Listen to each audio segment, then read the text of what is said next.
6 ತಿಂಗಳಾಯ್ತು. 3 ಮೆಮೊರಾಂಡಮ್ ಕೊಟ್ಟಿದ್ದೀವಿ. ಸೆಪ್ಟೆಂಬರ್ನಲ್ಲಿ, ಅಕ್ಟೋಬರ್ನಲ್ಲಿ 2, ಸೆಪ್ಟೆಂಬರ್ನಲ್ಲಿ 1.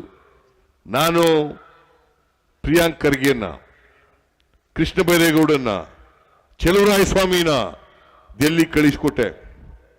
ಭೇಟಿ ಮಾಡ್ರಿ, ಕೃಷಿ ಸಚಿವರನ್ನ ಭೇಟಿ ಮಾಡ್ರಿ, ಅಮಿತ್ ಶಾ ಭೇಟಿ ಮಾಡ್ರಿ, ಫೈನಾನ್ಸ್ ಮಿನಿಸ್ಟರ್ ಭೇಟಿ ಮಾಡ್ರಿ ಅಂತ ಕಳಿಸ್ಕೊಟ್ಟೆ. ಅವರು ಮೊದಲು ಅವರಿಗೆ ಅಪಾಯಿಂಟ್ಮೆಂಟೇ ಕೊಡಲಿಲ್ಲ. ಆಮೇಲೆ ಫೈನಾನ್ಸ್ ಮಿನಿಸ್ಟರ್, ಕೃಷಿ ಸಚಿವರು ಭೇಟಿ ಮಾಡಿದ್ರು. ಎಲ್ಲ ವಿವರಿಸಿದ್ರು ಅವರಿಗೆ. ಇದು ಯಾವ ತಿಂಗಳು? ಅಕ್ಟೋಬರ್, ನವೆಂಬರ್ನಲ್ಲಿ. ಅದಕ್ಕೆ ಜಪ್ಪಯ್ಯ ಅಂದಿಲ್ಲ. ನಾನೇ ಪತ್ರ ಬರೆದೆ. ನಾನೇ ಡಿಸೆಂಬರ್ 19ನೇ ತಾರೀಕು ಈ ದೇಶದ ಪ್ರಧಾನಮಂತ್ರಿ ನರೇಂದ್ರ ಮೋದಿ ಅವರನ್ನ ಭೇಟಿ ಮಾಡಿದೆ. ನಾನೇ ಸ್ವತಃ. ಯಾವತ್ತು? ಡಿಸೆಂಬರ್ 19 ನರೇಂದ್ರ ಮೋದಿ ಅವರನ್ನು ಭೇಟಿ ಮಾಡಿದ್ದು ನಾನು ಮತ್ತು ಕೃಷ್ಣ ಬೈರೇಗೌಡ, ರೆವಿನ್ಯೂ ಮಂತ್ರಿ. ಡಿಸೆಂಬರ್ 20ನೇ ತಾರೀಕು ಅಮಿತ್ ಶಾ ಅವರನ್ನು ಭೇಟಿ ಮಾಡಿದ. ನಾನು ಈ ಡೇಟ್ಗಳು ಸುಳ್ಳಾದ್ರೆ ರಾಜೀನಾಮೆ ಕೊಟ್ಬಿಡ್ತೀನಿ. ಈ ಗಳಿಗೆನಲ್ಲಿ ರಾಜೀನಾಮೆ ಕೊಟ್ಬಿಡ್ತೀನಿ ನಾನು. ಅವ್ರು ಕೊಡ್ತಾರಾ?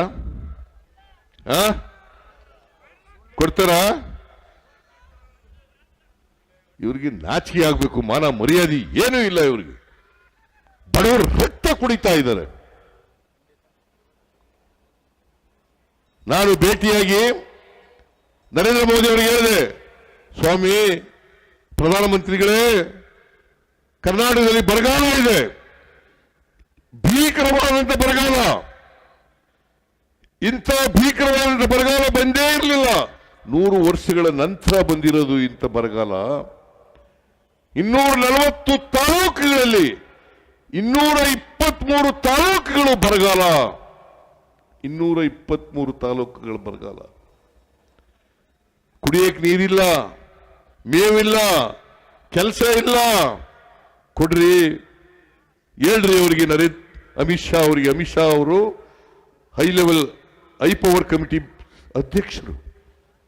ಬರಗಾಲದ ಬಗ್ಗೆ, ಪ್ರವಾಹದ ಬಗ್ಗೆ ತೀರ್ಮಾನ ಮಾಡೋರು ಅವರೇ. NDRF ನಿಂದ ದುಡ್ಡು ಕೊಡಕ್ಕೆ ಹೇಳ್ರಿ ನರೇಂದ್ರ ಮೋದಿಜಿ ಅಂತ ಪರಿಪರಿಯಾಗಿ ವಾಗರದೆ ಅವ್ರು ಹೇಳ್ತೀನಿ ಅಂತ ಹೇಳಿದ್ರು. ನೆಕ್ಸ್ಟ್ ಡೇ ಡಿಸೆಂಬರ್ 20ನೇ ತಾರೀಕು ನಾನು ಕೃಷ್ಣ ಬೈರೇಗೌಡ ಅಮಿತ್ ಶಾ ಅವರನ್ನು ಭೇಟಿ ಮಾಡಿದೆ. ಭೇಟಿ ಮಾಡಿ ಅವ್ರಿಗೂ ಕೂಡ ಮೆಮೊರಾಂಡಮ್ ಕೊಟ್ಟು ವಿವರಿಸಿದೆ. ಕರ್ನಾಟಕದಲ್ಲಿ ಈ ತರ ಪರಿಸ್ಥಿತಿ ಇದೆ, ಬರಗಾಲದ ಪರಿಸ್ಥಿತಿ ಇದೆ, ದುಡ್ಡು ಬಿಡುಗಡೆ ಮಾಡ್ರಿ, NDRF ದುಡ್ಡು ಬಿಡುಗಡೆ ಮಾಡ್ರಿ ಅಂತ ಹೇಳಿದ್ರು. ಅವ್ರು ಏನ್ ಹೇಳಿದ್ರು ಗೊತ್ತಾ ನನಗೆ? ಸಿದ್ದರಾಮಯ್ಯಜಿ, ನಾನು ಡಿಸೆಂಬರ್ 23ಕ್ಕೆ ಮೀಟಿಂಗ್ ಕರೆದಿದ್ದೀನಿ. ಯಾವತ್ತು? 2023 ಡಿಸೆಂಬರ್ 23ಕ್ಕೆ ಮೀಟಿಂಗ್ ಕರೆದಿದ್ದೀನಿ. ಅವತ್ತು ತೀರ್ಮಾನ ಮಾಡಿ ಕರ್ನಾಟಕಕ್ಕೆ ದುಡ್ಡನ್ನು ಬಿಡುಗಡೆ ಮಾಡ್ತೀವಿ. ಹೇಳಿ, ಎಷ್ಟು ದಿನ ಆಯ್ತು? 4 ತಿಂಗಳು. ಪುಣ್ಯಾತ್ಮ ಇವತ್ತವರೆಗೆ ಮೀಟಿಂಗೂ ಮಾಡಿಲ್ಲ, ₹1 ಬಿಡುಗಡೆ ಮಾಡಿಲ್ಲ. ನೀವು ಹೆಂಗ್ರಿ ಸಹಿಸ್ಕತ್ತೀರಿ? ಕರ್ನಾಟಕದ ಜನ, ಕನ್ನಡಿಗರು, ಸ್ವಾಭಿಮಾನಿಗಳು ಹೇಗ್ ಸಹಿಸ್ಕತ್ತಾರೆ? ಇದು ಇವತ್ತು ನಮ್ಮ ಮುಂದೆ ಇರ್ತಕ್ಕಂಥ ಪ್ರಶ್ನೆ. ಇದು ಚರ್ಚೆ ಮಾಡಬೇಕು. ಇಲ್ಲಿ ಬಂದು ಬಿಜೆಪಿಗೆ ಎಷ್ಟು ಅನ್ಯಾಯ ಆಗಿದೆ ಕರ್ನಾಟಕಕ್ಕೆ. ₹1 18,171 ಕೋಟಿ ಕೇಳಿದ್ದೀವಿ. ಎಷ್ಟು? 18,171 ಕೋಟಿ. 48 ಲಕ್ಷ ಹೆಕ್ಟೇರ್ ಪ್ರದೇಶದಲ್ಲಿ ಬೆಳೆ ಹಾನಿ ಆಗಿದೆ. ನಾವು NDRF ದುಡ್ಡು ಬರೋವರೆಗೆ ಕಾಯಬಾರದು ಅಂತೇಳಿ 35,25,000 ರೈತರಿಗೆ ₹2,000 ವರೆಗೆ ಪರಿಹಾರವನ್ನು ಕೊಟ್ಟಿದ್ದೀವಿ. In food subsidy. ಎಷ್ಟು? 33,25,000 ಬರ್ಕಡೆ. ಇದನ್ನೆಲ್ಲ ನೀವೆಲ್ಲ ಹೇಳ್ಬೇಕು, ಬರ್ಕೋಬೇಕು. ನೀವೆಲ್ಲ ನಿಮ್ಗೆಲ್ಲ ಗೊತ್ತಿದೆಯಾ? ಅಂಕಿ ಅಂಶಗಳೆಲ್ಲ ಗೊತ್ತಿರಲ್ಲ, ಮರ್ತೋಗ್ಬಿಡ್ತದೆ ನಿಮಗೆ. ಬರ್ಕೋಬೇಕು, ನೀವೆಲ್ಲ ಹೇಳ್ಬೇಕು, ಜನರಿಗೆ ಹೇಳ್ಬೇಕು. ಇಷ್ಟೊಂದು ದೊಡ್ಡ ಅನ್ಯಾಯ ಕರ್ನಾಟಕದಿಂದ ಪ್ರತಿ ವರ್ಷ, ಈ ವರ್ಷ 4,30,000 ಕೋಟಿ ತೆರಿಗೆ ಕಲೆಕ್ಟ್ ಆಗುತ್ತೆ. ಎಷ್ಟು? 4,30,000 ಕೋಟಿ ಕಲೆಕ್ಟ್ ಆಗೋದು ತೆರಿಗೆ. ನಮ್ಗೆ ಎಷ್ಟು ಗೊತ್ತಾ ಕೊಡೋದು ಈ ವರ್ಷ? 50,257 ಕೋಟಿ. 50,257 ಕೋಟಿ. 100 ರೂಪಾಯಿ ತೆರಿಗೆ ಕಲೆಕ್ಟ್ ಮಾಡಿಕೊಟ್ರೆ ನಮಗೆ ವಾಪಸ್ ಬರೋದು 13 ರೂಪಾಯಿ. ಸಾಕ? ಅನ್ಯಾಯನ ನ್ಯಾಯನ? ಅನ್ಯಾಯನ ನ್ಯಾಯನ? ಅನ್ಯಾಯ ಅಂತ ನಿಮ್ಗೆ ಅನ್ಸಿದ್ರೆ ಮನೆ ಮನೆಗೆ ಹೋಗಿ ವೋಟರ್ಸ್ ಹೇಳಿ, ದಯಮಾಡಿ ಚಂದ್ರಪ್ಪನವ್ರಿಗೆ ವೋಟ್ ಹಾಕ್ಸಿ. ಸರಿ, ನಮ್ಗೆ ಆಶೀರ್ವಾದ ಮಾಡ್ಬೇಕಾ ಬೇಡ? ಮಾಡ್ಬೇಕಾ ಬೇಡ? ಮಾಡ್ಬೇಕಾ ಬೇಡ? ಚಂದ್ರಪ್ಪ ಗೆಲ್ಬೇಕಾ ಬೇಡ? ಗೆದ್ದೇ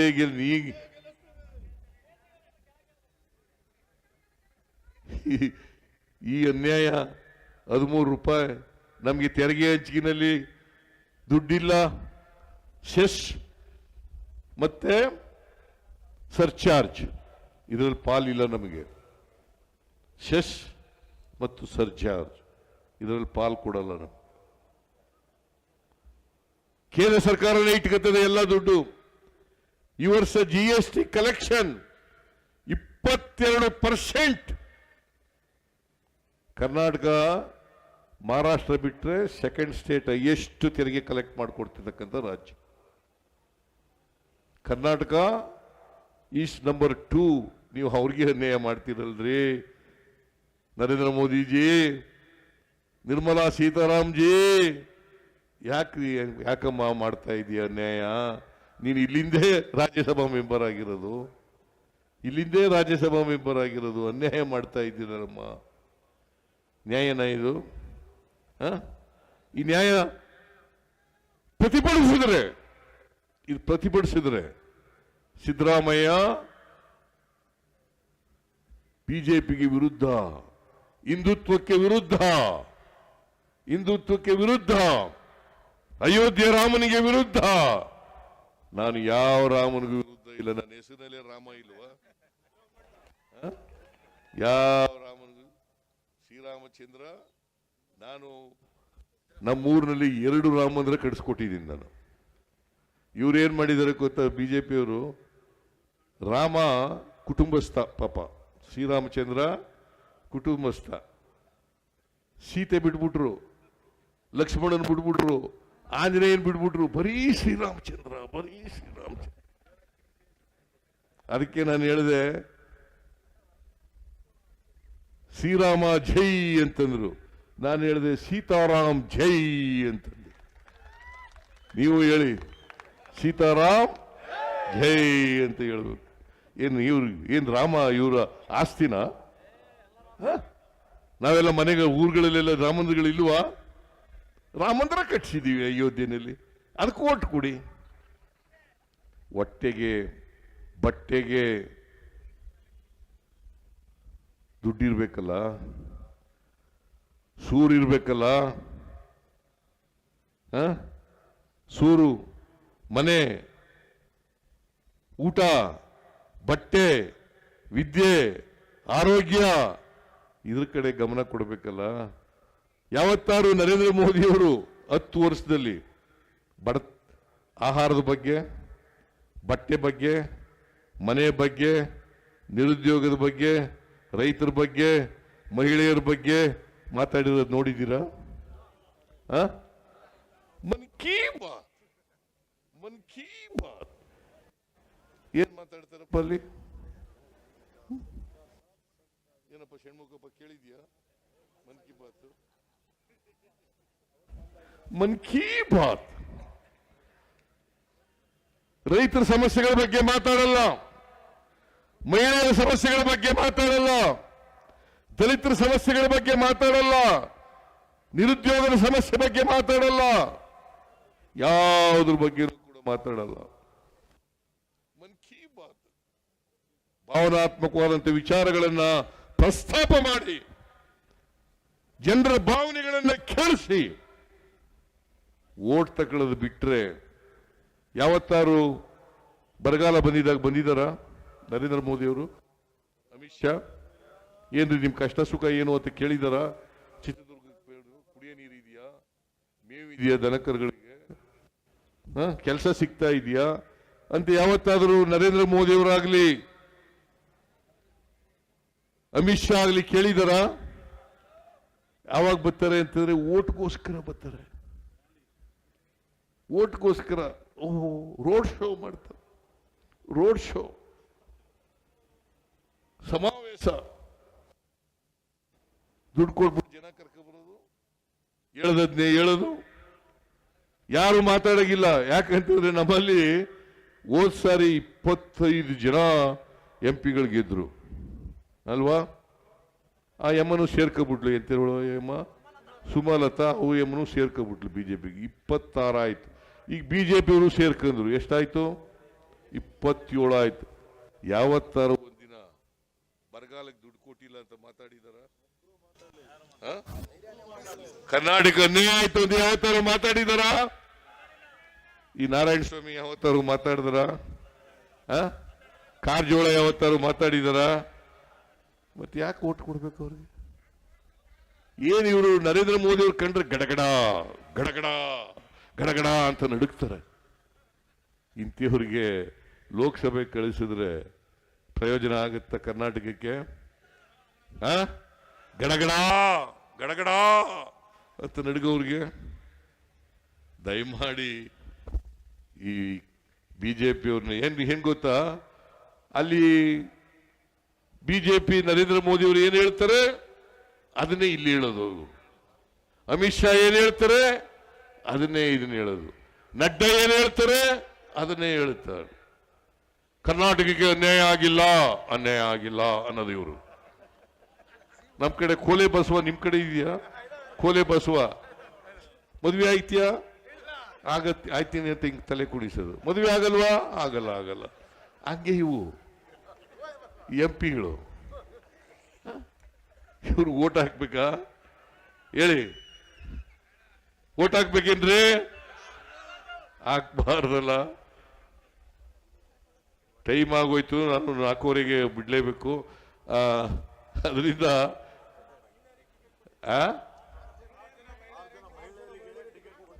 ಯಾರಿಗೆ?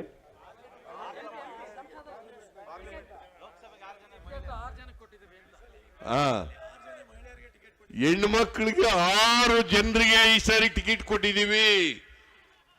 ಗೊತ್ತಾಯ್ತಾ? ಹೆಣ್ಮಕ್ಳಿಗೆ ಹೋದ ವರ್ಷ ಹೋದ್ ಸಾರಿ ಒಂದೇ ಕೊಟ್ಟಿದ್ದದು. ಈ ಸಾರಿ 6 ಜನರಿಗೆ. ಕುರುಬರಿಗೆ 1 ಟಿಕೆಟು ಕೊಡ್ಲಿಲ್ಲ. ಕೊಟ್ಟಿದಾರ? ಮುಸಲ್ಮಾನರಿಗೆ 1 ಟಿಕೆಟ್ ಕೊಟ್ಟಿದಾರ? ಕ್ರಿಶ್ಚಿಯನ್ರಿಗೆ 1 ಟಿಕೆಟ್ ಕೊಟ್ಟಿದಾರ? ಕೊಟ್ಟಿಲ್ಲ. ಮತ್ತೆ ಸಬ್ಕಾ ಸಾಥ್ ಸಬ್ಕಾ ವಿಕಾಸ್ ಎಲ್ಲಪ್ಪ? ಸಬ್ಕಾ ಸಾಥ್ ಏ ಸರ್ದಾರ್, ಸಬ್ಕಾ ಸಾಥ್. ಆ ಯತ್ನಾಳ್ ಹೇಳ್ತಾರೆ, ಗಡ್ಡ ಬಿಟ್ಟಿರೋರು ಬರಬೇಡಿ, ಟೋಪಿ ಹಾಕಿರೋರು ಬರಬೇಡಿ, ಬುರ್ಕಾ ಹಾಕಿರೋರು ಬರಬೇಡಿ. ಗೊತ್ತಾಯ್ತೇನಮ್ಮ? ಬುರ್ಕಾ ಹಾಕಿರೋರು ಬರಬೇಡಿ, ನಮ್ಮ ಆಫೀಸ್ಗೆ ಬರಬೇಡಿ, ಮುಸಲ್ಮಾನರು ಯಾರು ಓಟೆ ಕೊಡಬೇಡಿ. ಈ ತರ ಹೇಳ್ತಾರಲ್ಲ ನರೇಂದ್ರ ಮೋದಿ ಅವರು ಹೇಳ್ತಾರೆ, ಸಬ್ಕಾ ಸಾಥ್ ಸಬ್ಕಾ ವಿಕಾಸ್ ಸಬ್ಕಾ ವಿಶ್ವಾಸ್. ಅದ್ರ ಬದಲು ಸಬ್ಕಾ ಸರ್ವನಾಶ್. ಗೊತ್ತಾಯ್ತಾ? ಈಗೆಲ್ಲ ಎದುರಿಸ್ತಾರೆ.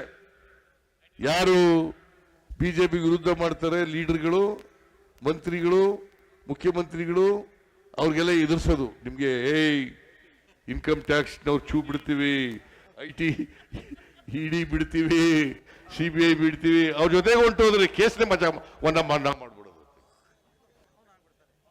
ಅವ್ರ ಜೊತೆಗೆ ಹೋದ್ರೆ ಕೇಸೇ ಮನ್ನಾ, ಮಾಫಿ. ಆ ಈಶ್ವರಪ್ಪನ ಬಿಡಲ್ಲ ಅವರು. ಒಂದ್ ವೇಳೆ ಏನಾದ್ರು ಇಂಡಿಪೆಂಡೆಂಟ್ ನಿಂತುಬಿಟ್ರೆ ಈಶ್ವರಪ್ಪ ಅವ್ರ ಮಾತಾ ಇದೆ. ಇವತ್ತು ನಾಮಪತ್ರ ಸಲ್ಲಿಸಲಿಕ್ಕೆ ಕೊನೆಯ ದಿನ, ಮೊದಲನೇ ಹಂತದ ಚುನಾವಣೆಗೆ ಚಂದ್ರಪ್ಪನವರು ಚಿತ್ರದುರ್ಗ ಜಿಲ್ಲೆಗೆ ಪಕ್ಷದ ಅಭ್ಯರ್ಥಿಯಾಗಿ ನಾಮಪತ್ರವನ್ನು ಸಲ್ಲಿಸಿದ್ದಾರೆ. ನೀವೆಲ್ಲರೂ ಕೂಡ ಮಾಜಿ ಶಾಸಕರು, ಹಾಲಿ ಶಾಸಕರು, ಜಿಲ್ಲಾ ಮಂತ್ರಿಗಳು, ಎಲ್ಲ ಕಾಂಗ್ರೆಸ್ಸಿನ ಅಧ್ಯಕ್ಷರು, ಇತರ ಎಲ್ಲ ಪದಾಧಿಕಾರಿಗಳು ಎಲ್ಲರೂ ಸೇರಿ ನಾಮಪತ್ರವನ್ನು ಸಲ್ಲಿಸಿದ್ದೀರಿ. 2014ರಿಂದ 19ರವರೆಗೆ ಚಂದ್ರಪ್ಪನವರು ಚಿತ್ರದುರ್ಗ ಲೋಕಸಭಾ ಕ್ಷೇತ್ರದ ಲೋಕಸಭಾ ಸದಸ್ಯರಾಗಿದ್ದರು. ಆದರೆ 2019ರಲ್ಲಿ ಕಾರಣಾಂತರದಿಂದ ಅವರು ಸೋತರು. ಇಡೀ ದೇಶದಲ್ಲಿ ಅನೇಕ ಕಡೆಗಳಲ್ಲಿ ನಾವು ಸೋತಿದ್ದೋ. ಕಾಂಗ್ರೆಸ್ನಲ್ಲೂ ಕೂಡ 28 ಸ್ಥಾನಗಳಲ್ಲಿ 27 ಸ್ಥಾನಗಳನ್ನು ಸೋತಿದ್ದೋ. ಹಾಗಾಗಿ ಚಂದ್ರಪ್ಪನವರು ಕೂಡ ಸೋತಿದ್ರು.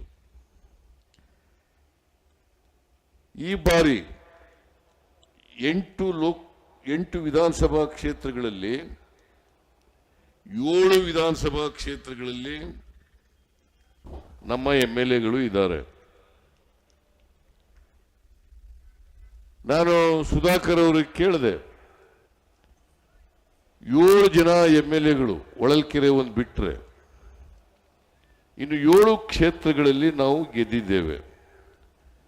ಎಷ್ಟು ಅಂತರದಿಂದ ಗೆದ್ದಿದ್ದೇವೆ ಅಂತ ಕೇಳಿದಾಗ 2 ಲಕ್ಷಕ್ಕೂ ಹೆಚ್ಚು ಅಂತರದಿಂದ, ಮತಗಳ ಅಂತರದಿಂದ ಗೆದ್ದಿದ್ದೇವೆ. ಮತ್ತೆ ಚಿತ್ರದುರ್ಗ ಯಾವಾಗಲೂ ಕೂಡ ಕಾಂಗ್ರೆಸ್ಸಿನ ಭದ್ರಕೋಟೆ.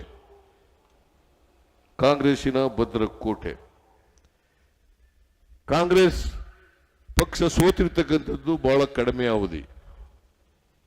ಹೆಚ್ಚು ಬಾರಿ ಗೆದ್ದಿರ್ತಕ್ಕಂಥದ್ದು ಕಾಂಗ್ರೆಸ್.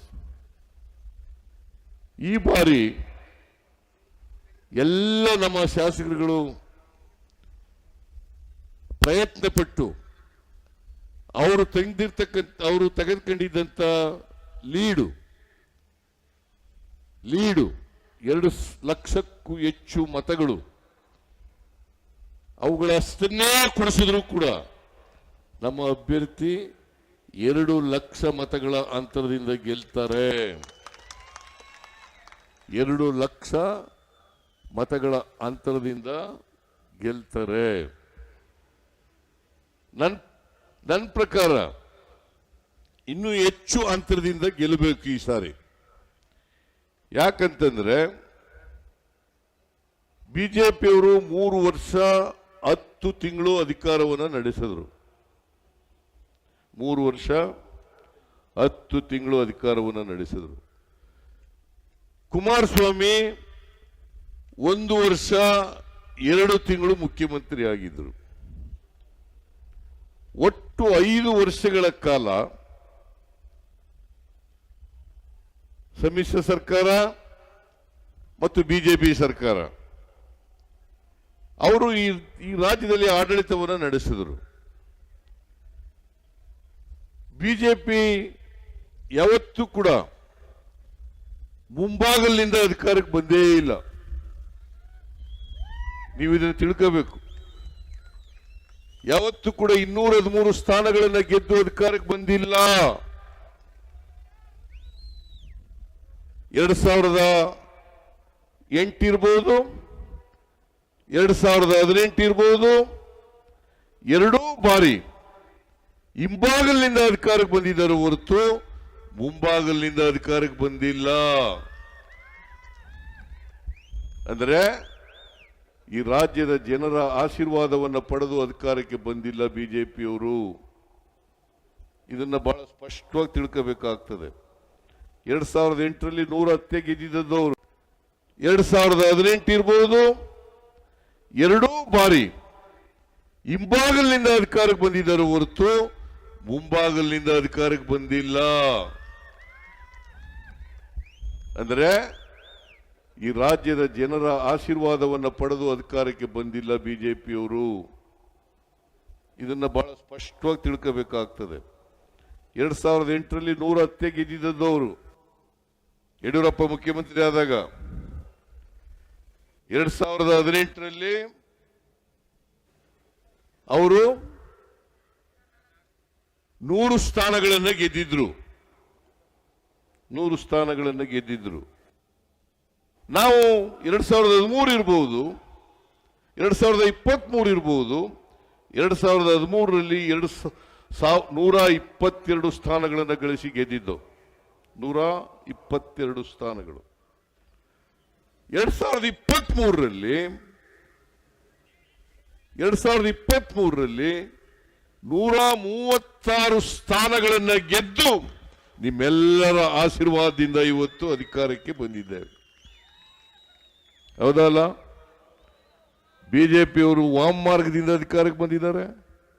ಕಾಂಗ್ರೆಸ್ ಪಕ್ಷ ಜನರ ಆಶೀರ್ವಾದದಿಂದ ಅಧಿಕಾರಕ್ಕೆ ಬಂದಿದೆ. ಬಿಜೆಪಿಯವರು ಆಪರೇಷನ್ ಕಮಲ ಮಾಡೋದ್ರ ಮೂಲಕ 2008ರಲ್ಲೂ ಆಪರೇಷನ್ ಕಮಲ ಮಾಡಿದ್ರು. 2019ರಲ್ಲೂ ಕೂಡ ಆಪರೇಷನ್ ಕಮಲ ಮಾಡಿದ್ರು. ಆಪರೇಷನ್ ಕಮಲ ಅಂತಂದ್ರೆ ನಮ್ಮ MLAಗಳಿಗೆ 25 ಕೋಟಿ 30 ಕೋಟಿ ಕೊಡೋದು. 25ರಿಂದ 30 ಕೋಟಿ ಕೊಡೋದು. ಜೊತೆಗೆ ಚುನಾವಣೆಗೆ 25 ಕೋಟಿ 30 ಕೋಟಿ ಖರ್ಚು ಮಾಡೋದು. ನರೇಂದ್ರ ಮೋದಿಯವರು ನಾನು ಚೌಕಿದಾರ್ ನಾನು ಹಣನೇ ಮುಟ್ಟಲ್ಲ. ನರೇಂದ್ರ ಮೋದಿಜಿ ಆಪರೇಷನ್ ಕಮಲ ಮಾಡಲಿಕ್ಕೆ ಸಾವಿರಾರು ಕೋಟಿ ಎಲ್ಲಿಂದ ಬಂತಪ್ಪ? ಎಲ್ಲಿಂದ ಬಂತು? ಇವತ್ತು ಆಪರೇಷನ್ ಕಮಲ ಮಾಡಿ ಅಧಿಕಾರಕ್ಕೆ ಬಂದ್ರಲ್ಲ ಬಿಜೆಪಿಯವರು. ಯಡಿಯೂರಪ್ಪ ಮುಖ್ಯಮಂತ್ರಿ ಆದ್ರಲ್ಲ, ಬಸವರಾಜ ಬೊಮ್ಮಾಯಿ ಮುಖ್ಯಮಂತ್ರಿ ಆದ್ರಲ್ಲ, ಎಲ್ಲಿಂದ ಬಂತು ಈ ದುಡ್ಡು? ಹೇಳ್ಬೇಕಲ್ಲ. 40% ಕಮಿಷನ್, 40% ಕಮಿಷನ್. ಇದನ್ನ ಯಾರು ಮಾಡಿದವರು? ನಾನು ಆರೋಪ ಮಾಡಿದ್ದಲ್ಲ ಇದು. ನಾನು ಮಾಡಿದ ಆರೋಪ ಅಲ್ಲ ಇದು. ರಾಜ್ಯ ಕಾಂಟ್ರಾಕ್ಟರ್ಸ್ ಅಸೋಸಿಯೇಷನ್ ನ ಅಧ್ಯಕ್ಷರು ಮಾಡಿರ್ತಕ್ಕಂಥ ಆರೋಪ ಇದು. ನಾನು ವಿರೋಧ ಪಕ್ಷದ ನಾಯಕನಾಗಿ ಈ ಆರೋಪವನ್ನ ವಿಧಾನಸಭೆಯಲ್ಲಿ ಅಥವಾ ಹೊರಗಡೆ ಆರೋಪ ಮಾಡಲಿಲ್ಲ. ಕಾಂಟ್ರಾಕ್ಟರ್ಸ್ ಅಸೋಸಿಯೇಷನ್ ಅವರು ಮಾಡಿದಂಥದ್ದು. ಅವರು ಎಂಕ್ವೈರಿ ಮಾಡಿಸಿ ನಾವು ದಾಖಲಾತಿಗಳನ್ನು ಒದಗಿಸಿಕೊಡ್ತೇವೆ ಅಂತ ಹೇಳಿದ್ರು ಕೂಡ ಬಸವರಾಜ ಬೊಮ್ಮಾಯಿ ಅವರು ತನಿಖೆ ಮಾಡಿಸಲಿಲ್ಲ. ಮಾಡಿಸಿದ್ರ? ಯಾಕಂತಂದ್ರೆ ಬಂಡವಾಳ ಬಯಲಾಗ್ಬಿಡ್ತದೆ, ಗೊತ್ತಾಗ್ಬಿಡ್ತದೆ. ಅದಕ್ಕೆ ನಾನು ಈಗ ಕಮಿಷನ್ ಅನ್ನ ರಚನೆ ಮಾಡಿದ್ದೀನಿ. 40% ಕಮಿಷನ್ ತಗೊಂಡಿರೋದ್ರ ಬಗ್ಗೆ ಆಯೋಗವನ್ನು ರಚನೆ ಮಾಡಿ ತನಿಖೆ ಮಾಡಿಸ್ತಾ ಇದ್ದೀನಿ. ಯಾರು ಉಪ್ಪು ತಿಂದಿದ್ದಾರೆ ಅವರು ನೀರು ಕುಡಿಲೇಬೇಕು.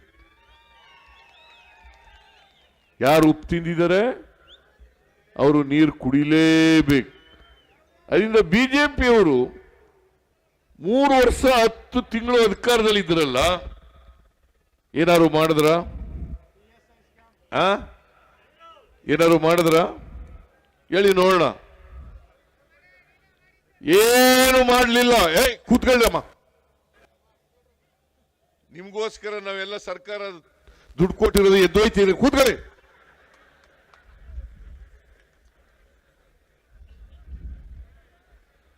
ಏನು ಮಾಡಲಿಲ್ಲ. ನರೇಂದ್ರ ಮೋದಿ ಅವರು 10 ವರ್ಷ ಪ್ರಧಾನಮಂತ್ರಿಗಳಾಗಿದ್ದರು. 2014ರಲ್ಲಿ ಅವರು ಈ ದೇಶದ ಪ್ರಧಾನಮಂತ್ರಿ ಆದರು. 2014ರಲ್ಲಿ ಏನು ಭರವಸೆಗಳನ್ನ ಈ ದೇಶದ ಜನರಿಗೆ ಕೊಟ್ಟಿದ್ರು, ಯಾವುದಾದ್ರೂ ಒಂದು ಭರವಸೆಯನ್ನು ಈಡೇರಿಸಿದಾರ? ಯಾವುದಾದ್ರೂ ಒಂದು? ವಿದೇಶದಲ್ಲಿ ಕಪ್ಪು ಹಣ ಇದೆ, ಅದನ್ನು ತಗೊಬಂದು ಪ್ರತಿ ಮನೆಗೆ, ಪ್ರತಿ ಕುಟುಂಬಕ್ಕೆ 15 ಲಕ್ಷ ಅವ್ರ ಅಕೌಂಟ್ಗಳಿಗೆ ಹಾಕ್ಬಿಡ್ತೀನಿ ಅಂತ ಹೇಳಿದ್ರು. ಬಂತ? ಹೇಳಿ ನೋಡೋಣ. ಬರಲಿಲ್ಲ.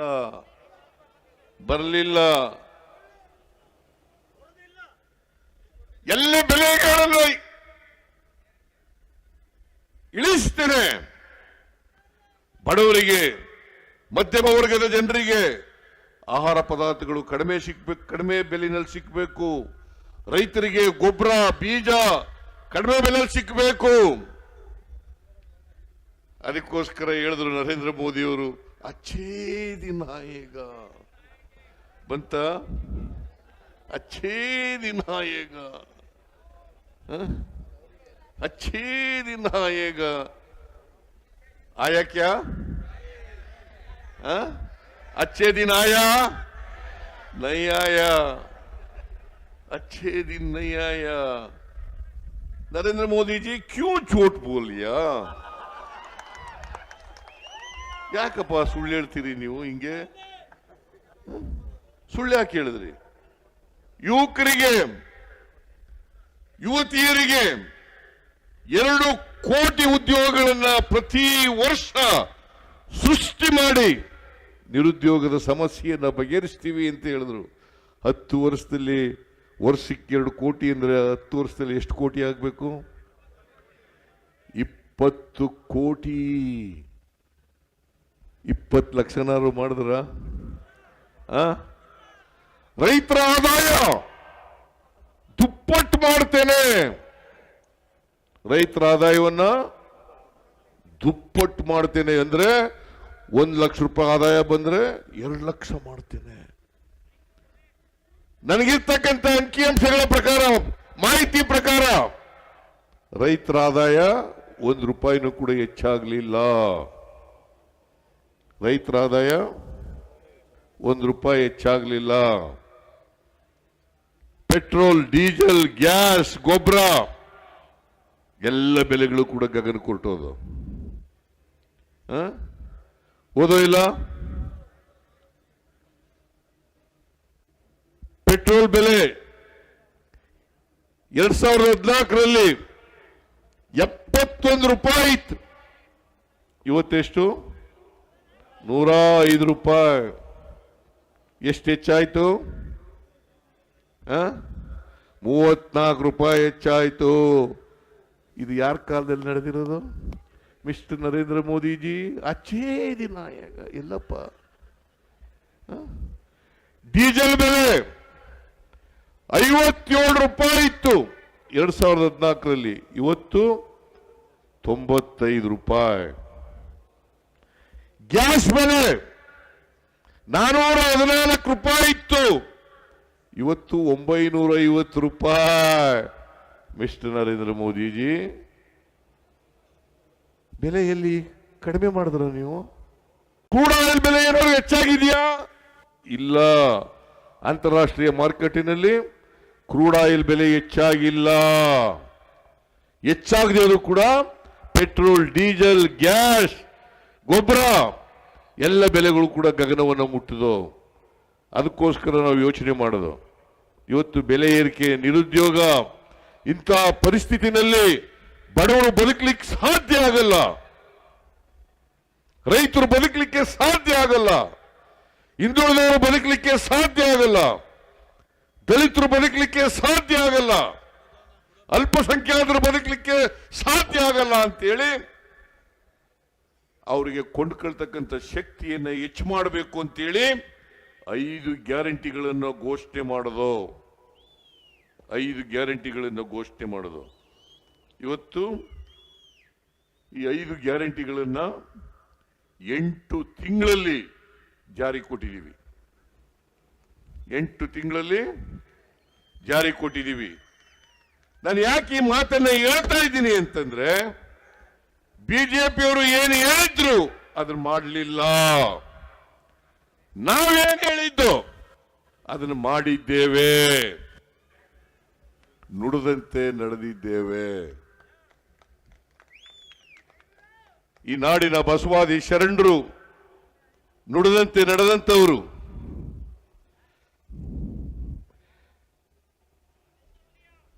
ನುಡಿದಂತೆ ನಡೆದಂತವರು. ನಾವು ಕೂಡ ನುಡಿದಂತೆ ನಡೆಯಬೇಕು. ಬಡವರ ಕೈಗೆ ಕೊಂಡ್ಕೊಳ್ತಕ್ಕಂಥ ಶಕ್ತಿಯನ್ನು ಹೆಚ್ಚು ಮಾಡಬೇಕು.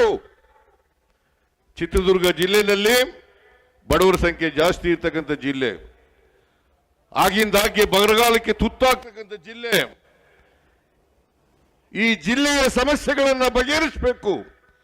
ಇಡೀ ರಾಜ್ಯದ ಬಡವರ ಸಮಸ್ಯೆಗಳನ್ನು ಬಗೆಹರಿಸಬೇಕು. ಬಾಬಾ ಸಾಹೇಬ್ ಅಂಬೇಡ್ಕರ್ ಅವರು ಹೇಳಿದ್ರು, ಈ ದೇಶಕ್ಕೆ ಬರೀ ರಾಜಕೀಯ ಸ್ವಾತಂತ್ರ್ಯ ಬಂದರೆ ಸಾಲದು, ರಾಜಕೀಯ ಸ್ವಾತಂತ್ರ್ಯ ಬಂದರೆ ಸಾಲದು, ಬರೀ ವೋಟ್ ಮಾಡ್ತಕ್ಕಂಥ ಹಕ್ಕಿದ್ರೆ ಸಾಲದು, ಜೊತೆಗೆ ಆರ್ಥಿಕ ಸಾಮಾಜಿಕ ಸ್ವಾತಂತ್ರ್ಯ ಸಿಕ್ಕಿದಾಗ ಮಾತ್ರ ರಾಜಕೀಯ ಸ್ವಾತಂತ್ರ್ಯ ಸಾರ್ಥಕ ಆಗಲಿಕ್ಕೆ ಸಾಧ್ಯ ಆಗ್ತದೆ. ಯಾರು ಹೇಳಿದ್ದು ಇದನ್ನ? ಬಾಬಾ ಸಾಹೇಬ್ ಅಂಬೇಡ್ಕರ್ ಅವರು ಹೇಳಿದ್ರು. ಈ ಸಂವಿಧಾನಕ್ಕೆ ವಿರುದ್ಧವಾಗಿರ್ತಕ್ಕಂಥವ್ರು ಭಾರತೀಯ ಜನತಾ ಪಕ್ಷದವರು, ಪ್ರಜಾಪ್ರಭುತ್ವಕ್ಕೆ ವಿರುದ್ಧವಾಗಿರ್ತಕ್ಕಂಥವ್ರು ಭಾರತೀಯ ಜನತಾ ಪಕ್ಷದವರು. ಇವ್ರ ಕಾಲದಲ್ಲಿ ಪ್ರಜಾತಂತ್ರ ವ್ಯವಸ್ಥೆ, ಸಂವಿಧಾನ ಅಪಾಯದಲ್ಲಿದೆ, ಎಚ್ಚರಿಕೆಯಿಂದ ಇರಬೇಕು. ಇವತ್ತು ನಾನೇನಾದರೂ ಮುಖ್ಯಮಂತ್ರಿ ಆಗಿದ್ರೆ ಈ ಸಂವಿಧಾನದಿಂದ ದಲಿತರು, ಹಿಂದುಳಿದವರು, ಅಲ್ಪಸಂಖ್ಯಾತರು, ಈ ದೇಶದ ಬಡವರು, ದಲಿತರು, ಇವ್ರಿಗೆಲ್ರಿಗೂ ಸಮಾನತೆ ಸಿಕ್ಬೇಕಾದ್ರೆ ನಮ್ಮ ಸಂವಿಧಾನದಿಂದ. ಸಂವಿಧಾನ ಬದಲಾವಣೆ ಆದರೆ, ಸಂವಿಧಾನ ನಾಶ ಆದರೆ ನಾವು ಕೂಡ ನಾಶ ಆಗ್ತೀವಿ. ಇದನ್ನ ತಿಳ್ಕೋಬೇಕಾಗ್ತದೆ ಪ್ರತಿಯೊಬ್ಬರು ಕೂಡ. ಬಿಜೆಪಿಯವರು ಬಹಿರಂಗವಾಗಿ ಹೇಳ್ತಾರೆ, ನಾವು ಅಧಿಕಾರಕ್ಕೆ ಬಂದಿರೋದೇ ಸಂವಿಧಾನವನ್ನು ಬದಲಾವಣೆ ಮಾಡಲಿಕ್ಕೆ. ಯಾರು ಹೇಳೋದು ಇದನ್ನ? ಬಿಜೆಪಿಯವರು. ದಲಿತರು, ಹಿಂದುಳಿದವರು, ಅಲ್ಪಸಂಖ್ಯಾತರು ಯಾರು ಈ ಸಂವಿಧಾನದ ಮೇಲೆ ಅವಲಂಬನೆ ಆಗಿದ್ದಾರೆ, ಆ ಜನರು ವೋಟ್ ಹಾಕ್ಬೇಕಾ ಬಿಜೆಪಿಗೆ? ಹೇಳಿ, ನೀವೇ ಹೇಳಿ, ನೀವೇ ಹಾಕ್ಬಾರ್ದಲ್ಲ. ಮನೆಗೆ ಹೋಗಿ ಹೇಳ್ಬೇಕು, ಇದನ್ನ ಮನೆಗೆ ಹೋಗಿ ಹೇಳ್ಬೇಕು. ಸಂವಿಧಾನ ಉಳಿಸ್ಬೇಕು, ಪ್ರಜಾತಂತ್ರ ಉಳಿಸಬೇಕು. ಅದು ಕಾಂಗ್ರೆಸ್ನಿಂದ ಮಾತ್ರ ಸಾಧ್ಯವೇ ಹೊರತು ಬಿಜೆಪಿಯಿಂದ, ಜೆಡಿಎಸ್ನಿಂದ ಸಾಧ್ಯ ಇಲ್ಲ. ಇದು ಪ್ರತಿಯೊಬ್ಬರು ಕೂಡ ನಾನು ನಿಮ್ಮಲ್ಲಿ ಅತ್ಯಂತ ಕಳಕಳಿಯಿಂದ ಮನವಿ ಮಾಡ್ತೇನೆ. ಹಿಂದುಳಿದವರು, ದಲಿತರು, ಅಲ್ಪಸಂಖ್ಯಾತರು, ಎಲ್ಲ ಜಾತಿಯ ಬಡವರು, ಎಲ್ಲ ಧರ್ಮದ ಬಡವರು, ರೈತರು ಇದನ್ನ ಅರ್ಥ ಮಾಡ್ಕೋಬೇಕಾಗ್ತದೆ. ಪ್ರತಿಯೊಬ್ಬರು ಕೂಡ ಇದನ್ನ ಅರ್ಥ ಮಾಡ್ಕೋಬೇಕಾಗ್ತದೆ. ಬಿಜೆಪಿ, ಅನಂತಕುಮಾರ್ ಹೆಗಡೆ ಯಾವ ಪಕ್ಷದವರು? ಅವರು ಮಂತ್ರಿಯಾಗಿದ್ದಾಗ ನರೇಂದ್ರ ಮೋದಿಯವರ ಮಂತ್ರಿಮಂಡಲದಲ್ಲಿ ಮಂತ್ರಿ ಇರುವಾಗ ಹೇಳಿದ್ದು, ಕೊಪ್ಪಳ ಜಿಲ್ಲೆ ಕೊಪ್ಪಳಕ್ಕೆ ಹೋಗಿದಾಗ ನಾವು ಅಧಿಕಾರಕ್ಕೆ ಬಂದಿರೋದೇ ಸಂವಿಧಾನವನ್ನು ಬದಲಾವಣೆ ಮಾಡಲಿಕ್ಕೋಸ್ಕರ. ಯಾರು ಹೇಳಿರೋದು ಇದನ್ನ? ಅನಂತಕುಮಾರ್ ಹೆಗ್ಡೆ ಕೇಂದ್ರದಲ್ಲಿ ಮಂತ್ರಿ ಆಗಿದ್ದಾಗ ನರೇಂದ್ರ ಮೋದಿ ಅವರು ಅವ್ರ ಮೇಲೆ ಕ್ರಮ ತಗೊಂಡ್ರ? ಅಮಿತ್ ಶಾ ಅವ್ರ ಮೇಲೆ ಕ್ರಮ ತಗೊಂಡ್ರ? ತಗೊಳ್ಳಿಲ್ಲ. ಅದರ ಅರ್ಥ ಅನಂತಕುಮಾರ್ ಹೆಗ್ಡೆ ಕೈಲಿ ಇವರೇ ಏಳಿಸಿರೋದು. ಇದನ್ನ ನೀವು ತಿಳ್ಕೋಬೇಕು. ಅಲ್ಲೇ ನಾವು ಎಕ್ಸ್ಪೆಲ್ ಮಾಡಬೇಕಾಗಿತ್ತಲ್ಲ, ಪಾರ್ಟಿಯಿಂದ ಮಂತ್ರಿಮಂಡಲದಿಂದ ಡಿಸ್ಮಿಸ್ ಮಾಡಬೇಕಾಗಿತ್ತಲ್ಲ, ಮಾಡಲಿಲ್ಲ. ಮೊನ್ನೇನು ಹೇಳಿದ್ದಾರೆ. ಯಾರು? ಅನಂತಕುಮಾರ್ ಹೆಗ್ಡೆ ಇದೇ ಮಾತನ್ನ ಆ ಬೆಂಗಳೂರಿನ ಎಂತ ಸೂರ್ಯ ಅವರು ತೇಜಸ್ವಿ ಸೂರ್ಯ, ಅಮಾವಾಸ್ಯೆ ಅಂತ ಕರೆಯೋದು ನಾನು ಅವನಿಗೆ, ಯಾವಲ್ಲೂ ಅಮಾವಾಸ್ಯೆ ಅಂತ ಕರೆಯೋದು ನಾನು. ಅವನು ಹೇಳಿದ್ದಾನೆ ಸಂವಿಧಾನ ಬದಲಾವಣೆ ಮಾಡ್ತೀವಿ. ನಮಗೆ ಅನಂತಕುಮಾರ್ ಹೆಗ್ಡೆ ಹೇಳಿರೋದು 400 ಸೀಟ್ ಕೊಟ್ರೆ ಸಂವಿಧಾನವನ್ನು ಬದಲಾವಣೆ ಮಾಡ್ತೀವಿ. ಕೊಡ್ಬೇಕಾ? ಕೊಡ್ತೀರಾ? ಕೊಡಲ್ಲ. ನಾನು 2013ರಿಂದ 2018ರವರೆಗೆ ಮುಖ್ಯಮಂತ್ರಿ ಆಗಿರುವಾಗ 165 ಭರವಸೆಗಳನ್ನು ಕೊಟ್ಟಿದ್ದೆ. ಎಷ್ಟು? 165 ಭರವಸೆಗಳಲ್ಲಿ 158 ಭರವಸೆಗಳನ್ನು ಈಡೇರಿಸ್ತೋ. ಎಷ್ಟು? ಅನ್ನಭಾಗ್ಯ ಯಾರು ಕೊಟ್ರು? ಕ್ಷೀರಭಾಗ್ಯ ಯಾರು ಕೊಟ್ರು? ಕೃಷಿ ಭಾಗ್ಯ ಯಾರು ಕೊಟ್ರು? ಇಂದಿರಾ ಕ್ಯಾಂಟೀನ್ ಯಾರು ಕೊಟ್ರು? ಮೈತ್ರಿ ಮನಸ್ವಿನಿ ಮಾಡಿದವ್ರು ಯಾರು? ಭಾಗ್ಯ ಮಾಡಿದವ್ರು ಯಾರು? ಶಾದಿ ಭಾಗ್ಯ ಮಾಡಿದವ್ರು ಯಾರು? ವಿದ್ಯಾಸಿರಿ ಮಾಡಿದವ್ರು ಯಾರು? ನಾವೇ. ಮತ್ತೆ ಇವ್ರು ಏನ್ ಮಾಡಿದ್ರು ಹಾಗಾದ್ರೆ? ಹೇಳಿಯಪ್ಪ, ನೀವು ಯಾಕೆ ಓಟ್ ಕೊಡ್ಬೇಕು ಅವ್ರಿಗೆ? ನೀವೇ ಹೇಳಿ, ಯಾಕೆ ಓಟ್ ಕೊಡಬೇಕು ಅವ್ರಿಗೆ? ಏನ್ ಮಾಡಿದ್ದಾರೆ? ಯಾವುದಾದ್ರೂ ಕೆಲಸ ಮಾಡಿದ್ರೆ ತಾನೇ ಓಟ್ ಕೊಡಬೇಕು. ಅದ್ರ ಬದಲಿಗೆ ಲೂಟಿ ಹೊಡೆದು ಬಿಟ್ರು. ಈ ಕಾರಜೋಳ ಅಂತ ಬಂದಿದ್ದಾನಲ್ಲ, ಲೂಟಿ ಹೊಡೆದದು ಗಿರಾಕಿ. ಅಲ್ಲಿಂದ ಬಂದಿದ್ದಾರೆ. ಈಗ ಎಲ್ಲಿಂದ? ಅಲ್ಲಿ ಬಿಜಾಪುರದ ಪಕ್ಕದಲ್ಲಿ ನಿಂತ್ಕೋಬಹುದಾಗಿತ್ತಲ್ಲ, ಅದು ರಿಸರ್ವ್ ಕಾನ್ಸ್ಟಿಟ್ಯೂನ್ಸಿ ಅಲ್ವಾ? ಬಿಜಾಪುರ ಇವ್ರು ಬಾಗಲಕೋಟೆಯವರು, ಪಕ್ಕದಲ್ಲಿ ನಿಂತ್ಕೋಬಹುದಾಗಿತ್ತಲ್ಲ. ನಾನು ಇನ್ನೊಂದು ಜಿಲ್ಲೆಯಿಂದ ಒಂದು ಜಿಲ್ಲೆಗೆ ಹೋಗಿ ನಿಂತ್ಕೋಬೇಡಿ ಅಂತ ಹೇಳಲ್ಲ, ಪಕ್ಕದಲ್ಲೇ ಜಿಗಜಿಣಿಗೆ ಮೇಲೆ ನಿಂತ್ಕೋಬಹುದಾಗಿತ್ತಲ್ಲ. ಯಾಕಂದ್ರೆ ಜಿಗಜಿಣಿಗಿ ಈ ಕಾರಜೋಳ ಇಬ್ರು ನೆಂಟ್ರು. ಗೊತ್ತಾ ನಿನ್ಗೆ? ಅದು ಜಿಗಜಿಣಿಗೆ ಕರ್ಕೊಂಬಂದದ್ದು ಕಾರಜೋಳನಿಗೆ ಕರ್ಕೊಂಬಂದದ್ದು ಜಿಗಜಿಣಿಗಿ ನೆಂಟ. ಆ ನೆಂಟಿನ ಮೇಲೆ ನಿಲ್ಲೋದು ಬೇಡ ಅಂತ ಇಲ್ಲಿ ಬಂದ್ಬಿಟ್ಟಿದ್ದಾರೆ. ಇಲ್ಲಿ ಯಾರು ಸಿಕ್ನಿಲ್ಲ. ಇಲ್ಲಿದ್ದಂಥವರು ನಾರಾಯಣ ಸ್ವಾಮಿ ಅನ್ನೋರು ಬಹಳ ಕೆಟ್ಟ ಹೆಸರು ತಗೊಂಡಿದ್ರು. ಅವರೇ ಸಮಾಜ ಕಲ್ಯಾಣ ಮಂತ್ರಿ ಕೇಂದ್ರದಲ್ಲಿ. ಏನು ಮಾಡಲಿಲ್ಲ, ಬಡವರಿಗೇನು ಮಾಡಲಿಲ್ಲ, ದಲಿತರಿಗೇನು ಮಾಡಲಿಲ್ಲ, ಹಿಂದುಳಿದವ್ರಿಗೇನು ಮಾಡಲಿಲ್ಲ, ಅಲ್ಪಸಂಖ್ಯಾತರಿಗೇನು ಮಾಡಲಿಲ್ಲ. ಮಾಡಿದ್ರೆ ಏನಾದ್ರು ಅದಕ್ಕೆ ಬರಲೇ ಇಲ್ಲ ಇಲ್ಲಿಗೆ. ಪುಣ್ಯಾತ್ಮ ಡೆಲ್ಲಿನಲ್ಲಿ ಆರಾಮಾಗಿ AC ರೂಮ್ನಲ್ಲಿ ಕೂತ್ಕೊಂಡ್ಬಿಟ್ರು. ಏನು ಮಾಡಲಿಲ್ಲ. ಅದಕ್ಕೆ ಬದಲಾವಣೆ ಮಾಡಿ ಕಾರಜೋಳ ಕರ್ಕೊಂಡ್ಬಂದು ನಿಲ್ಲಿಸಿದ್ದಾರೆ. ದಯಮಾಡಿ ನಿಮ್ಮಲ್ಲಿ ಕೈ ಜೋಡಿಸಿ ಪ್ರಾರ್ಥನೆ ಮಾಡ್ತೀನಿ. ಕಾರಜೋಳ ಅವ್ರಿಗೆ, ನೀವು ನೋಡಪ್ಪ, ನೀವು ಹೋಗು ವಾಪಸ್ಸು, ಚಂದ್ರಪ್ಪನ ಗೆಲ್ಲಿಸ್ತೀವಿ, ಒಳ್ಳೆ ಮನುಷ್ಯ ಅವನು ಅಂತ ಹೇಳಿ ಇವ್ರಿಗೆ ಓಟ್ ಹಾಕಿ. ಚಂದ್ರಪ್ಪನಿಗೆ ಒಳ್ಳೆ ಮನುಷ್ಯ, ಸಜ್ಜನ ಇದ್ದಾನೆ. ಅವರು ಸೋತರು ಕೂಡ ಜನಗಳ ಸಂಪರ್ಕ ಬಿಟ್ಟಿರಲಿಲ್ಲ. ಅವ್ರನ್ನ ಗೆಲ್ಸೋಣ ಈ ಸಾರಿ. ನೀವು mister Karjol please go back ಅಂತ ಹೇಳಿಯಪ್ಪ. Mister Karjol go back to Bagalkote district ಅಂತ ದಯಮಾಡಿ ಹೇಳ್ತೀರಾ? ಮನೆಗೆ ಹೋಗಿ ಹೇಳ್ಬೇಕು ಇದನ್ನ. ಬರೀ ನೀವು ಇಷ್ಟೇ ಜನ ಹೇಳಿದ್ರೆ ಆಗಲ್ಲ, ಮನೆಗೆ ಹೋಗಿ ಹೇಳ್ಬೇಕು. ನಾನು ಈ ಸಾರಿ DK ಶಿವಕುಮಾರ್ ಅವರು 5 ಗ್ಯಾರಂಟಿಗಳಿಗೆ ಗ್ಯಾರಂಟಿ ಚೆಕ್ಗಳನ್ನ ಇಶ್ಯೂ ಮಾಡಿತ್ತು. ನೀವೆಲ್ಲ ಮನೆಗೆಲ್ಲ ಹಂಚಿದ್ದೀರಿ, ಮನೆಗೆಲ್ಲ ಹಂಚಿದ್ದೀರಿ. ಗ್ಯಾರಂಟಿ ಚೆಕ್ಗಳನ್ನು ಹಂಚಿದ್ದು ಏನ್ ಬಿಜೆಪಿ ಹೇಳಿದ್ರು, ಗ್ಯಾರಂಟಿಗಳನ್ನ ಜಾರಿ ಮಾಡಕ್ ಸಾಧ್ಯ ಇಲ್ಲ. ಯಾರು ಹೇಳಿದ್ದು ಇದನ್ನ? ಬಿಜೆಪಿಯವರು. ಒಂದು ವೇಳೆ ಮಾಡಿದ್ರೆ ಕರ್ನಾಟಕದ ಟ್ರೆಜರಿ ಖಾಲಿಯಾಗ್ಬಿಡ್ತದೆ. ನಾನು ಇವತ್ತು ಹೇಳ್ತೀನಿ, 5 ಗ್ಯಾರಂಟಿ ಯೋಜನೆಗಳನ್ನು ಕೂಡ ಜಾರಿ ಮಾಡಿ 36,000 ಕೋಟಿ ರೂಪಾಯಿಗಳನ್ನ ಬಡವರಿಗೋಸ್ಕರ ಗ್ಯಾರಂಟಿ ಚೆಕ್ಗಳನ್ನ ಇಶ್ಯೂ ಮಾಡಿದ್ದು. ನೀವೆಲ್ಲ ಮನೆಗೆಲ್ಲ ಹಂಚಿದ್ದೀರಿ, ಮನೆಗೆಲ್ಲ ಹಂಚಿದ್ದೀರಿ. ಗ್ಯಾರಂಟಿ ಚೆಕ್ಗಳನ್ನು ಹಂಚಿದ್ದು ಏನ್ ಬಿಜೆಪಿ ಹೇಳಿದ್ರು, ಗ್ಯಾರಂಟಿಗಳನ್ನ ಜಾರಿ ಮಾಡಕ್ ಸಾಧ್ಯ ಇಲ್ಲ. ಯಾರು ಹೇಳಿದ್ದು ಇದನ್ನ? ಬಿಜೆಪಿಯವರು. ಒಂದು ವೇಳೆ ಮಾಡಿದ್ರೆ ಕರ್ನಾಟಕದ ಟ್ರೆಜರಿ ಖಾಲಿಯಾಗ್ಬಿಡ್ತದೆ. ನಾನು ಇವತ್ತು ಹೇಳ್ತೀನಿ, 5 ಗ್ಯಾರಂಟಿ ಯೋಜನೆಗಳನ್ನು ಕೂಡ ಜಾರಿ ಮಾಡಿ 36,000 ಕೋಟಿ ರೂಪಾಯಿಗಳನ್ನ ಬಡವರಿಗೋಸ್ಕರ ಖರ್ಚು ಮಾಡಿದ್ದೀವಿ.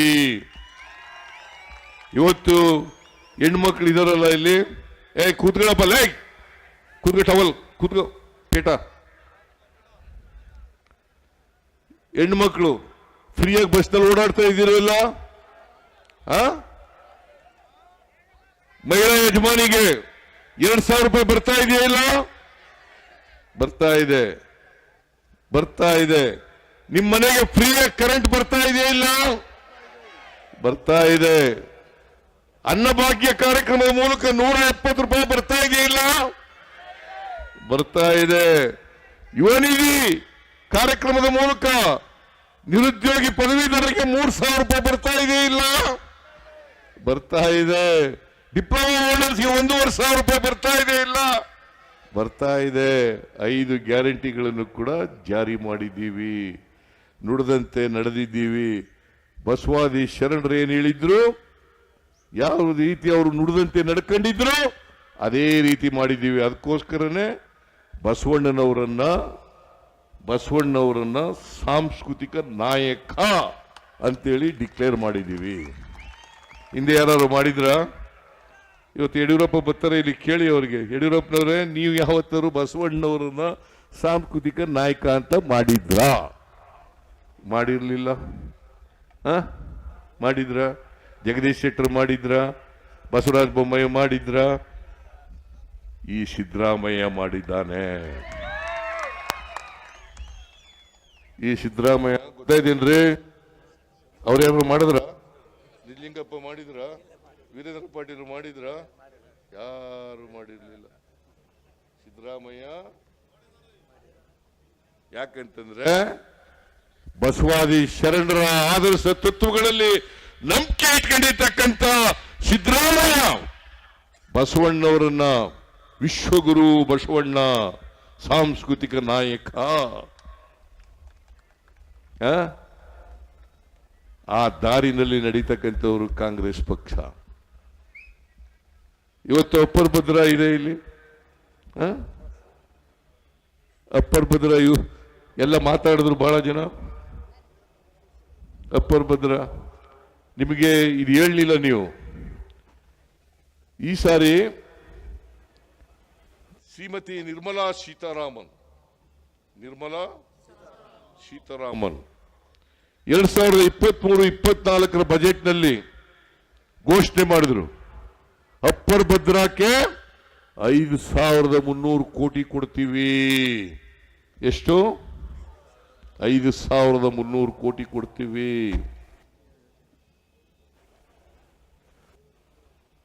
ಅದೇ ಬಸವರಾಜ ಬೊಮ್ಮಾಯಿ ಫೆಬ್ರವರಿನಲ್ಲಿ ಮಂಡಿಸಿದಂತ ಬಜೆಟ್ನಲ್ಲಿ ಕೇಂದ್ರ ಸರ್ಕಾರವನ್ನ ಹೊಗಳಿ ಅವರಿಗೆ ಧನ್ಯವಾದಗಳನ್ನು ಹೇಳಿ ಬರೀ 5,300 ಕೋಟಿ ಕೊಡ್ತಾರೆ ಅಂತ ಕೊಡ್ತೀವಿ ಅಂತ ಹೇಳಲಿಲ್ಲ.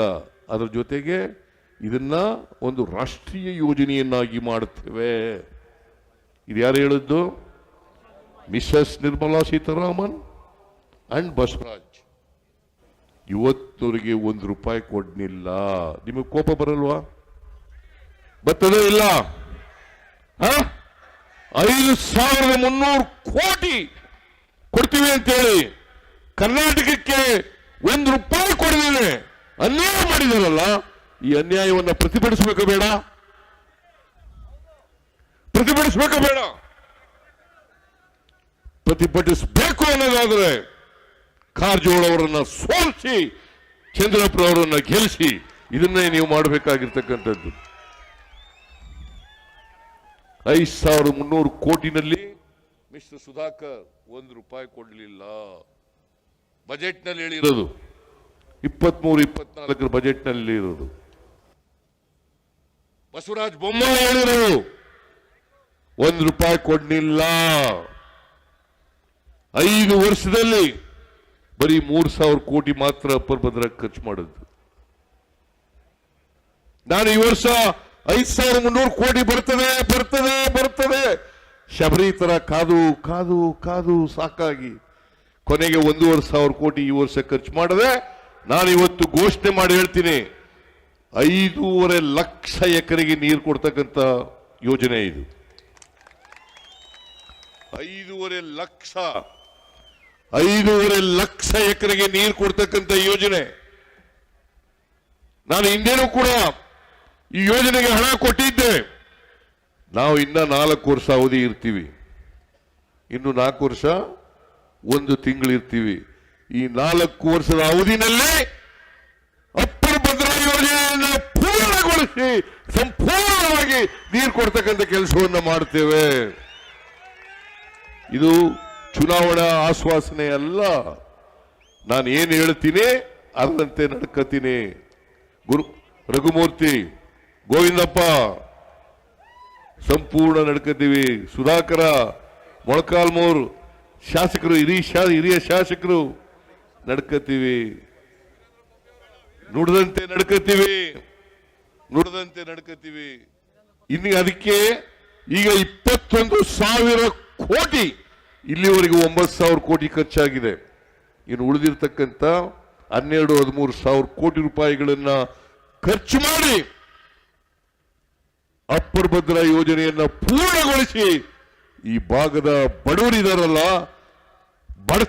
ಬರದಿಂದ ಬರಪೀಡಿತವಾದಂಥ ಪ್ರದೇಶ ಇದೆಯಲ್ಲ, ಆ ಪ್ರದೇಶಗಳಿಗೆ ನೀರು ಕೊಡ್ತಕ್ಕಂಥ ಕೆಲಸವನ್ನ ಕಾಂಗ್ರೆಸ್ ಸರ್ಕಾರ ಮಾಡ್ತದೆ, ಸಿದ್ದರಾಮಯ್ಯ ಸರ್ಕಾರ ಮಾಡ್ತದೆ ಅಂತಕ್ಕಂಥ ಮಾತುಗಳನ್ನು ಹೇಳಲಿಕ್ಕೆ ಬಯಸ್ತೇನೆ. ಇದು ಚುನಾವಣೆಗೋಸ್ಕರ ಕೊಡ್ತಕ್ಕಂಥ ಭರವಸೆ ಅಲ್ಲ. This is our commitment, this our ಬದ್ಧತೆ. ಇದನ್ನು ಮಾಡೇ ತೀರ್ತೀವಿ. ಇವತ್ತು ಕೂತ್ಕೊಳ್ಳಪ್ಪ ತಮ್ಮ, ನಿಂಗೆ ನೀರು ಬೇಡವಾ? ಮತ್ತೆ ಕೂತ್ಕೊಂಬತ್ತೆ. ಮೆಡಿಕಲ್ ಕಾಲೇಜಿಗೆ ಮೊನ್ನೆ ದುಡ್ಡು ಕೊಟ್ಟವ್ರು ಯಾರು? ಸಿದ್ದರಾಮಯ್ಯ. ಅವ್ರು ಯಾಕೆ ಕೊಡ್ಲಿಲ್ಲ? ದುಡ್ಡು ತಿಂದ್ಬಿಟ್ಟಿದ್ರು, ಅದಕ್ಕೆ ಕೊಡ್ಲಿಲ್ಲ. ಗಿರಾಕಿಗಳು ದುಡ್ಡು ತಿಂದ್ಬಿಟ್ಟಿದ್ರು. ಮೆಡಿಕಲ್ ಕಾಲೇಜ್ಗೆ 500 ಕೋಟಿ ಕೊಟ್ಟದು ಯಾರು ಕೊಟ್ಟವರು? ಸಿದ್ದರಾಮಯ್ಯ. ಈ ಕೂಡ್ಲಿಗಿ, ಮೊಳಕಾಲ್ಮೂರು, ಎಂತದು ಪಾವಗಡ, ಇದು ನಮ್ಮ ರಘುಮೂರ್ತಿ ಕಾನ್ಸ್ಟಿಟ್ಯೂನ್ಸಿ ಯಾವುದು? ಚಳ್ಳಕೆರೆ. ಈ ತಾಲೂಕುಗಳಿಗೆ ಕುಡಿಯ ನೀರಿಗೆ ಪ್ರಾಜೆಕ್ಟ್ ಅನ್ನ ತಯಾರು ಮಾಡಿಸಿ, ಪ್ರಾಜೆಕ್ಟ್ ಅನ್ನ ಮಂಜೂರಾತಿ ಕೊಟ್ಟು ಆ ಕೆಲಸಕ್ಕೆ ಚಾಲನೆ ಕೊಟ್ಟವರು ಸಿದ್ದರಾಮಯ್ಯ ಸರ್ಕಾರ. 2,300 ಕೋಟಿ ರೂಪಾಯಿಗಳು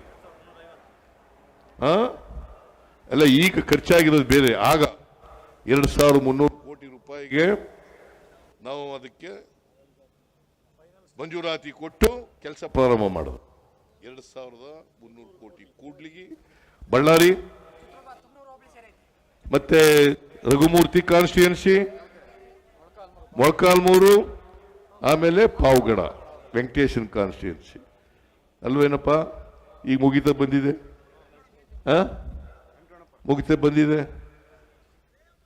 ಮುಗಿತ ಬಂದಿದೆ. ಬಿಜೆಪಿ ಅವ್ರು ಮಾಡಿದ್ರ ಮಾಡ್ಲಿಲ್ಲ, ಮತ್ತೆ ಯಾಕೆ ಓಟ್ ಕೊಡ್ಬೇಕು ಅವ್ರಿಗೆ? ನೀವು ಕೊಡಲ್ಲಯ್ಯ, ಬೇರೆಯವ್ರು ಕೊಟ್ಬಿಟ್ಟವ್ರು ಹುಷಾರಾಗಿ ಹೇಳ್ಬೇಕು. ನೀವು ಹೋಗಿ ಬೇರೆಯವ್ರು ಕೊಟ್ಬಿಟ್ಟವ್ರು, ನೀವು ಯಾರು ಇಲ್ಲಿ ಬಂದಿರೋರು ಯಾರು ಕೊಡಲ್ಲ ಗೊತ್ತಿದೆ ನನಗೆ. ನೀವು ಬೇರೆಯವ್ರಿಗೆ ಹೇಳ್ಬೇಕಪ್ಪ. 20 ಲಕ್ಷ ಓಟ್ ಇದೆಯಲ್ಲ ಚಿತ್ರದುರ್ಗದಲ್ಲಿ. ಎಷ್ಟು? 18 ಲಕ್ಷ ಓಟ್ಗಳಿದಾವೆ. 8 ವಿಧಾನಸಭಾ ಕ್ಷೇತ್ರಗಳಿಂದ 18 ಲಕ್ಷ ಓಟ್ಗಳು. 18 ಲಕ್ಷ ಓಟ್ಗಳಲ್ಲಿ ಕನಿಷ್ಠ 10 ಲಕ್ಷ ಓಟ್ ಇವರಿಗೆ ಬರಲೇಬೇಕು. 10 ಲಕ್ಷ ಓಟ್ಗಳು. ಏನೋ ಮಾಡಲಿಲ್ಲ, ಬರೀ ಸುಳ್ಳು ಹೇಳ್ತಾರೆ. ಅದಕ್ಕೆ ನಾನು ಅನೇಕ ಸಾರಿ ಹೇಳ್ತೀನಿ, ಈ ಬಿಜೆಪಿ ಅವರು ಇದಾರಲ್ಲ, ಸುಳ್ಳು ಹೇಳೋದ್ರಲ್ಲಿ ನಿಶ್ಚೀಮರು. ಅದಕ್ಕೆ ಟ್ರೈನಿಂಗ್ ಆಗಿರೋದು ಅವರಿಗೆ. RSS ಟ್ರೈನಿಂಗ್ ಅಂತಂದ್ರೆ ಸುಳ್ಳು ಹೇಳಿ ಹೆಂಗೆ ಹೇಳೋದು, ಹೇಗೆ ಸುಳ್ಳು ಹೇಳೋದು. ಅಲ್ಲೊಂದು ಭಾಷಣ ಮಾಡಿದ್ರು. ಏನಂತ ಹೇಳಿದ್ರು ಅಂತಂದ್ರೆ, ಕರ್ನಾಟಕದಲ್ಲಿ ಬರಗಾಲ ಬಂದಿದೆ, ಸಿದ್ದರಾಮಯ್ಯನವರು ಸುಳ್ಳು ಹೇಳ್ತಾ ಇದ್ದಾರೆ, ಅವರು 3 ತಿಂಗಳು ವಿಳಂಬವಾಗಿ ಮೆಮೊರಾಂಡಮ್ ಕೊಟ್ಟರು. 3 ತಿಂಗಳು ವಿಳಂಬವಾಗಿ ಮೆಮೊರಾಂಡಮ್ ಕೊಟ್ಟರು. ಇದು ಹಸಿ ಸುಳ್ಳು. ನಾನು ಸೆಪ್ಟೆಂಬರ್ ತಿಂಗಳಲ್ಲೇ 2023 ಸೆಪ್ಟೆಂಬರ್, ಎಷ್ಟು ತಿಂಗಳಾಯ್ತು ಈಗ? ಹಿಂಗೆ ಲೆಕ್ಕ ಆಗ್ತಿಲ್ಲ, ಹೇಳಿ ಕರೆಕ್ಟಾಗಿ. 6 ತಿಂಗಳಾಯ್ತು.